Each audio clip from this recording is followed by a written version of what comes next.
Dear student, today I am going to deal with the topic of diphtheria. Now we will see the introduction of diphtheria. Diphtheria takes its name from the Greek word diphtheria meaning leather and was named in 1826 by French physician Pierre Bretonneau. है ना। तो diphtheria को जो name है Greek word डिप्थेरा meaning से लिया गया है और इसे पियरे ब्रेटिनो जो कि फ्रेंच फिजिशियन है उन्होंने 1826 में दिया था। This is because it refers to the leathery set like membrane that grows on the tonsil throat and the nose और नोज थ्रोट और टॉन्सिल में एक सेट लाइक या लेथेरे लाइक मेम्ब्रेन का ग्रोथ होता है। In the past its name general disease killer disease because no treatment in the past and it was lead highly mortality between children और past में इसका जो नेम जनरल डिजीज या killer disease था क्योंकि पास्ट में इसका कोई ट्रीटमेंट नहीं था और चिल्ड्रन में इसका जो मोर्टालिटी हाई मोर्टालिटी रेट था। It was said that the disease killed as many as 18% of children below 10 years और ये कह सकते हैं कि इस डिजीज से है ना पिछले 10 ईयर्स में 18% से भी ज़्यादा चिल्ड्रन की डेथ हुई है। So it is a introduction of diphtheria. Next is history of diphtheria. Joseph O Dovere 1880 developed tubes that were inserted into the throat to prevent suffocating and obstruct airway। तो Joseph ओ डावरे 1880 में एक tubes develop किया था जो कि उन्होंने insert किया था थ्रोट में, है ना। एक ट्यूब को थ्रोट में इंसर्ट किया था जिससे जो एयरवे ऑब्स्ट्रक्ट और सफोकेटिंग हो रहा है ना, जो ब्रेथ करने में ब्रेथ प्रॉपरली नहीं हो पा रहा है ना, सफोकेट हो रहा है और एयरवे ऑब्स्ट्रक्ट हो रहा है, उससे प्रिवेंट करने के लिए जोसेफ डावर्नेर ने थ्रोट में एक ट्यूब इंसर्ट किया था। 1884 फ्रेडरिच लोफेर डिस्कवर्ड द कॉजेटिव ऑर्गेनम और 1884 में जो फ्रेडरिच लोफेरे ने इसके कॉजेटिव ऑर्गेनिज्म को डिस्कवर्ड किया था। 1890s the physician Emil von Behring developed an antitoxin that did not kill the bacterium but neutralized the toxic poison the bacterium released into the body। और 1890s में physician email von Behring ने antitoxin है ना उन्होंने develop किया था जो कि बैक्टीरिया को तो किल नहीं कर रहा है लेकिन उसके पॉइजन को न्यूट्रलाइज करता है क्योंकि जो उसके पॉइजन है बैक्टीरिया की जो पॉइजन है ये पूरे बॉडी में रिलीज करता है तो उसको वो न्यूट्रलाइज किए थे। The first successful vaccine for diphtheria was develop in 1930 by Behring और जो उसका पहला सक्सेसफुल वैक्सीन डिप्थीरिया का 1913 में बेहरिंग जो फिजिशियन है उनके द्वारा डेवलप किया गया था। तो this is a history. Next है definition. Diphtheria is an acute infectious disease that typically strike the upper respiratory tract including the throat। it is caused by infection with the bacteria corynebacterium diphtheria। तो diphtheria क्या है, एक infectious disease है जो कि upper respiratory tract जो कि throat को ये अफेक्ट करता है ना। और ये बैक्टीरिया कोर्नीबैक्टीरियम जो बैक्टीरिया है कोर्नीबैक्टीरियम उसके कारण डिप्थीरिया होता है। Diphtheria it's characterise by sore throat and mild fever at first. और डिप्थीरिया की जो कैरेक्टरिस्टिक्स हैं सोर थ्रोट और माइल्ड फीवर फर्स्टली कैरेक्टरिस्टिक्स दिखते हैं। As the disease progress membranous substance form in the throat that makes it difficult to breathe and swallow. और ये disease का जो प्रोग्रेशन है वो थ्रोट में ये अफेक्ट करता है और क्या करता है, थ्रोट को swallow करता है और ब्रीथिंग डिफिकल्टी को भी ये क्रिएट करता है। ओके, तो दिस इज ए डेफिनेशन। तो डेफिनेशन क्या है, this is a acute infectious disease है ना, it affects throat and caused by bacteria corynebacterium. Okay, next is causes है ना। तो इसके एटियोलॉजी या कॉजेस क्या है, diphtheria is caused by corynebacterium diphtheriae है ना। कॉर्नीबैक्टीरियम डिप्थेरी के द्वारा क्या हो रहा है, diphtheria, cause diphtheria. Usually the bacteria multiply on near the surface of the mucous membrane of throat where they cause inflammation. तो कॉर्निबैक्टीरियम डिप्थीरिया क्या कर रहे हैं, डिप्थीरिया कॉज कर रहे हैं। और ये जो बैक्टीरिया है ये थ्रोट के जो म्यूकस मेम्ब्रेन के जो सरफेस हैं वहाँ ये मल्टीप्लाई करते हैं, और ये मल्टीप्लाई करके थ्रोट के जो एरिया है वहाँ पर म्यूकस मेम्ब्रेन में स्वेलिंग करते हैं और इन्फ्लामेशन कॉज करते हैं। ओके, तो this is A causes. The inflammation may spread to the voice box and make your throat swell, narrowing your airway। और जो इन्फ्लामेशन या ये क्या करते हैं, वॉइस बॉक्स को जो लैरिंग्स है वहाँ स्प्रेड होता है, और उस जगह पर जहाँ थ्रोट स्वेल होता है और एयरवे भी नैरो होता है ना। जो इन्फ्लामेशन है वे वॉइस बॉक्स को स्प्रेड कर रहे हैं, है ना, वहाँ पर स्वेल हो रहा है और एयरवे भी नैरो होता है।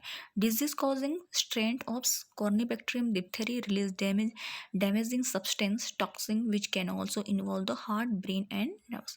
और ये जो डिजीज कॉजिंग जो बैक्टीरिया है ना, जो कॉर्निबैक्टीरियम है, ये क्या करते हैं, ये ऐसा सब्सटेंस जो कि टॉक्सिन होते हैं, है ना, बैक्टीरिया करते हैं सब्सटेंस या टॉक्सिन रिलीज करते हैं जो कि क्या करते हैं, हार्ट, ब्रेन और नर्व्स को डैमेज करते हैं। ओके, तो ये क्या करते हैं, टॉक्सिन्स को रिलीज करते हैं जिससे हार्ट, ब्रेन और नर्व्स भी डैमेज होते हैं। नेक्स्ट है sign and symptoms. Sign and symptoms usually begin 2 to 5 days after a person become infected. और इसके साइनम सिम्टम जो है यूजुअली 2 to 5 days 5 days का टाइम लगता है पर्सन के इन्फेक्टेड होने से। 2 to 5 days के टाइम में ये सिम्टम्स अपीयर होते हैं, है ना। तो इसका जो इंक्यूबेशन पीरियड है वो 2 to 5 days का होता है। और सोर थ्रोट एंड हॉर्सनेस, जब फर्स्ट साइन सिम्टम दिखता है सोर थ्रोट और हॉर्सनेस, है ना, वॉइस में चेंजेस होगा और सोर थ्रोट पेनफुल होगा, और सॉलोविंग करने में पेन होगा, है ना, सॉलोविंग डिफिकल्टी होगा, और स्वॉलो ग्लैंड स्वेलन ग्लैंड होगा, और जो स्लेवरी ग्लैंड है ना, जो लिम्फ नोड है वो क्या हो जाएंगे, एनलार्ज हो जाएंगे, जिसके कारण ग्लैंड्स स्वलन होगा, है ना। नेक में जो हमारा लिम्फ नोड्स हैं वो क्या हो जाएंगे, एनलार्ज होंगे, जिसके कारण ग्लैंड्स स्वलन होंगे। और thick grey membrane covering your throat and tonsil. और हमारे थ्रोट और टॉन्सिल में क्या होगा, ग्रे मेम्ब्रेन, है ना, थिक और ग्रे मेम्ब्रेन का कवर होगा, है ना। टॉन्सिल या थ्रोट में थिक ग्रे मेम्ब्रेन का कवर होगा, ठीक है। डिफ़िकल्टी ब्रीथिंग और रैपिड ब्रीथिंग, और क्या होगा, ब्रीथिंग डिफ़िकल्टी को और या फिर रैपिड ब्रीथिंग होगा, फास्ट ब्रीथिंग होगा, या ब्रेथ करने में क्या होगा, डिफ़िकल्टी होगा। और नेज़ल डिस्चार्ज होगा, म्यूकस मेम्ब्रेन का डिस्चार्ज होगा थ्रू द नेज़ल, और फीवर और चिल्स होगा। स्किन कंटन cutaneous diphtheria, it is found in people with poor hygiene. और ये जो इन्फेक्शन है ये पुअर हाइजीन के जो पीपल है वहाँ फाउंड किया गया है। Any break in the skin, जब स्किन में कोई ब्रेक होते हैं तो जो डिप्थीरिया के बैक्टीरिया क्या करते हैं, स्किन को इन्फेक्टेड करते हैं, और ये क्या करते हैं, इन जो इन्फेक्शन होने के बाद टिश्यू को वो इन्फेक्टेड करते हैं, जिससे जो अल्सरेटेड एरिया है वो डेवलप होने लगता है ना। और क्या होता है, साथ में जो एरिया है ना, वो जो वुंड हुआ है वो उसका हीलिंग प्रोसेस स्लो हो जाएगा, और जब टच करते हैं, टच करने से इंसेंटिव जो फीलिंग है वो होती है। Breathing problem. नेक्स्ट है कॉम्प्लिकेशन। तो कॉम्प्लिकेशन में फर्स्ट क्या होगा, breathing problem. Diphtheria causing bacteria में प्रोड्यूसर टॉक्सिन, है ना, जो डिप्थीरिया के जो बैक्टीरिया हैं, कॉर्निबैक्टीरियम डिप्थीरिया, ये क्या करते हैं, टॉक्सिन सब्सटेंस को प्रोड्यूस करते हैं, और ये जो टॉक्सिन्स है क्या करते हैं, टिश्यू को डैमेज करते हैं, है ना। और जहाँ पर इन्फेक्शन हो रहा है वो एरिया क्या हो रहा है, डैमेज हो रहा है टिश्यू। जैसे नोज़ और थ्रोट को यूजुअली क्या होता है, इन्फेक्शन से अफेक्ट हो रहा है ना, तो उस जगह के जो टिश्यू हैं वो क्या हो रहे हैं, डैमेज हो रहे हैं, और उस साइड के infection producer tough grey colour membrane compose of dead cell. और जहाँ पर थ्रोट और नोज में जो टिश्यू हैं वो क्या हुए, इन्फेक्टेड हुए हैं, तो उस जगह पर क्या हो रहा है, टफ ग्रे कलर का मेम्ब्रेन प्रोड्यूस होने लगता है ना। जो ये जो बैक्टीरिया है उस जगह के टिश्यूज़ जो मेम्ब्रेन्स हैं वो कैसे कलर के हो जाते हैं, टफ और ग्रे कलर के होते हैं। और ये किस लिए होते हैं, क्योंकि ये जो सेल्स हैं वो डेड होने के कारण होते हैं, है ना। बैक्टीरिया और सब्सटेंस के कारण सेल्स क्या हो रहे हैं, डेड हो रहे हैं। This membrane can obstruct airway, और ये जो म्यूकस मेम्ब्रेन है, टफ ग्रे कलर के जो मेम्ब्रेन है, ये क्या करने लगते हैं, एयरवे को ऑब्स्ट्रक्ट करने लगते हैं, जिसके कारण ब्रीदिंग ऑब्स्ट्रक्ट होती है।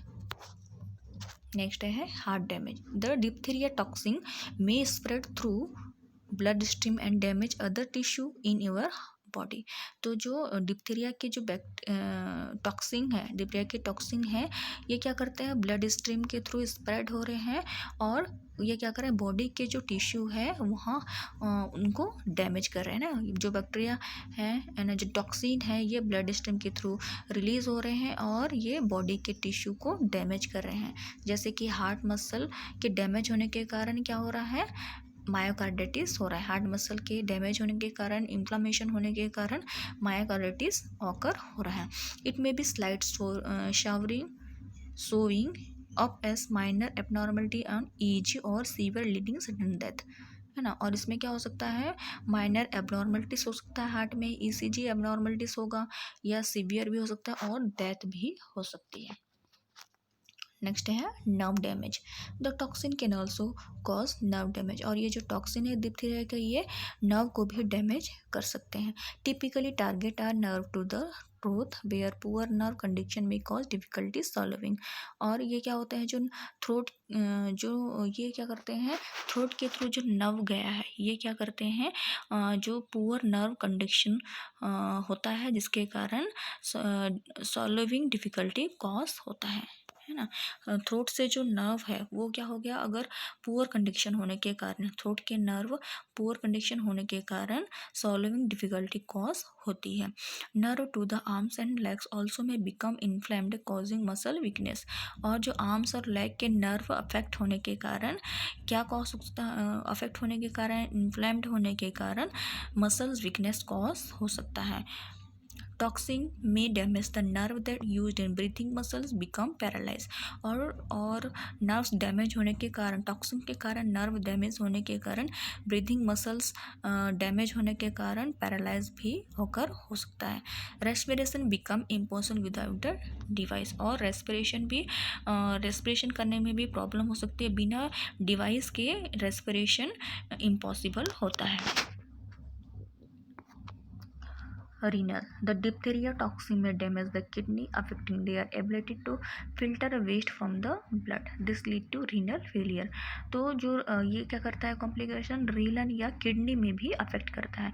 जो डिप्थीरिया के टॉक्सिन है, ये किडनी को भी डैमेज करते हैं, है ना। तो affecting their ability to filter waste from the blood, और ब्लड से जो वेस्ट प्रोडक्ट फिल्टर होते हैं किडनी में, वो क्या करते हैं, उसकी एबिलिटी को अफेक्ट करते हैं ना। किडनी क्या करता है, ब्लड से वेस्ट प्रोडक्ट को फिल्टर करता है। तो ये जो टॉक्सिन है, ये वेस्ट प्रोडक्ट को, ब्लड से जो वेस्ट प्रोडक्ट है फिल्टर करने की जो एबिलिटी है, उसको वो क्या करता है, डिसफंक्शन करने लगता है, उसको अफेक्ट करता है। This lead to renal failure, और ये क्या हो सकता है, रीनल फेलियर भी कॉज कर सकता है। नेक्स्ट है transmission. Person to person transmission occur through oral और respiratory problem, close physical contact. तो इसका ट्रांसमिशन कैसे हो रहा है, पर्सन टू पर्सन कॉन्टैक्ट में आने से ट्रांसमिट हो रहा है, थ्रू द ओरल और रेस्पिरेटरी ड्रॉपलेट के थ्रू हो रहा है, और क्लोज फिजिकल कॉन्टैक्ट के थ्रू भी ये जो बैक्टीरिया है ट्रांसमिट होते हैं। नेक्स्ट है test and diagnosis. Diphtheria can be diagnose usually by proper clinical examination. तो डिप्थीरिया के हम कैसे डायग्नोस करेंगे, प्रॉपर क्लिनिकल एग्जामिनेशन के थ्रू, थ्रोट कल्चर के थ्रू, और ब्लड टेस्ट के थ्रू। टेस्ट एंड में इंक्लूडेड ग्राम स्टेन और थ्रोट कल्चर के थ्रू हम बैक्टीरिया को आइडेंटिफाई करेंगे, कॉर्निबैक्टीरियम बैक्टीरिया को, और ECG के थ्रू भी बैक्टीरिया को आइडेंटिफाई करेंगे, और ब्लड टेस्ट के through. treatment, an antitoxin. After doctor confirmed diphtheria, the infected child receive an antitoxin. The antitoxin injected into a vein muscle neutralize the diphtheria toxin already in the body. तो क्या होगा, doctor consult करने के बाद कि diphtheria, बच्चे को diphtheria हुआ है तो उसको क्या दिया जाता है, एंटीटॉक्सिन दिया जाता है ना, इंजेक्ट किया जाता है वेन मसल्स में, है ना। बॉडी में जो डिप्थीरिया की जो टॉक्सिन सर्कुलेट हो रहे हैं उसको न्यूट्रलाइज करने के लिए एंटीटॉक्सिन दिया जाता है। नेक्स्ट है antibiotics. Diphtheria is also treated with antibiotics, और डिप्थीरिया को एंटीबायोटिक्स प्रोवाइड करके ट्रीट किया जाता है, जैसे कि पेनिसिलिन, इरेथ्रोमाइसिन, है ना। पेनिसिलिन और इरेथ्रोमाइसिन क्या है, ये एंटीबायोटिक्स है। तो इस मेडिसिन के थ्रू, इस ड्रग के थ्रू डिप्थीरिया के बैक्टीरिया को किल किया जाता है। Antibiotics help kill bacteria in the body, clearing of infection. और एंटीबायोटिक क्या करते हैं, बॉडी की जो बैक्टीरिया है, कॉर्नी बैक्टीरियम जो बैक्टीरिया है उसको किल करने में हेल्प करते हैं और इन्फेक्शन को क्लीन करते हैं। नेक्स्ट है prevention. Diphtheria is easily prevented with the use of a safe and effective vaccine. अब डिप्थीरिया को हम कैसे प्रिवेंट कर सकते हैं, थ्रू द इफेक्टिव वैक्सीन के, है ना, सेफ और इफेक्टिव वैक्सीन के यूज़ के साथ हम डिप्थीरिया को प्रिवेंट कर सकते हैं। Most people receive their first vaccination for the disease as children. और जो मोस्ट पीपल होते हैं वो फर्स्ट वैक्सीन डिजीज से प्रिवेंट करने के लिए फर्स्ट वैक्सीन ड्यूरिंग चिल्ड्रन लिया जाता है। This is known as the DTP vaccine, diphtheria tetanus. और हम सब जानते हैं कि DTP vaccine, diphtheria tetanus pertussis vaccine लिया जाता है during the children. DPT, diphtheria, pertussis and tetanus 3-in-1 vaccine. DT, diphtheria and tetanus 2-in-1 vaccine to pertussis. TD, tetanus and diphtheria 2-in-1 vaccine for adult. तो ये जो DPT और DTP जो vaccine है वो कब लगाया जाता है, ड्यूरिंग द जो 1 to 3 ईयर्स के एज में इसे लगाया जाता है।